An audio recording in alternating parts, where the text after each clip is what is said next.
হজযাত্রার আরো খবর জানাতে আমাদের সঙ্গে যুক্ত হচ্ছেন এই মুহূর্তে আমাদের সহকর্মী সাদমান রাফিদ। রাফিদ, আজকে কতজন হজযাত্রী সৌদি আরবের উদ্দেশ্যে রওনা দিয়েছেন বা দেবেন এবং সার্বিক ব্যবস্থাপনা নিয়ে হজযাত্রীরা কি বলছেন, বিস্তারিত জানাবেন।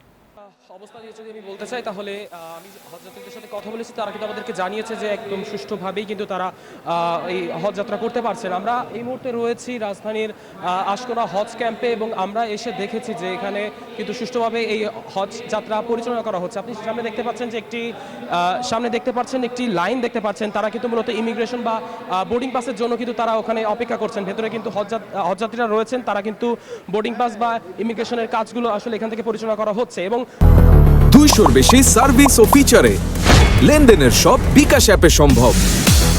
এখান থেকে বোর্ডিং ইমিগ্রেশনের কাজ শেষ করার পরে সরাসরি কিন্তু এখান থেকে বাসে করে তাদেরকে শাহজালাল আন্তর্জাতিক বিমানবন্দরে নিয়ে যাওয়া হবে এবং সেখান থেকে কিন্তু সরাসরি তাদের বিমানটি উড্ডয়ন করবে।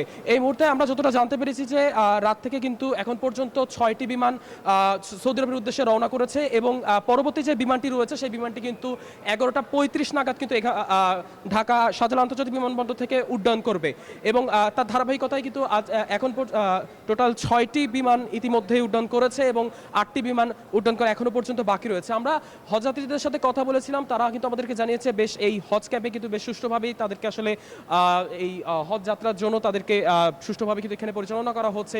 এছাড়া এখানে আমরা কিন্তু ব্যাপক আইন শৃঙ্খলা বাহিনীর তৎপরতা দেখতে পেরেছি। শুধুমাত্র যে আইন শৃঙ্খলার পোশাকেই নয়, তারা কিন্তু সাদা পোশাকেও এখানে কিন্তু আসলে দায়িত্বে রয়েছেন। এছাড়াও আমরা এখানে কিন্তু পুরা সিসিটিভি দ্বারা নিয়ন্ত্রণও দেখেছি। তো রাজধানীর আশকোনা ক্যাম্প থেকে এই ছিল আমার কাছে সবশেষ তথ্য। ফিরে যাচ্ছি স্টুডিওতে। মেঘলা। রাফিদ, আপনাকে ধন্যবাদ।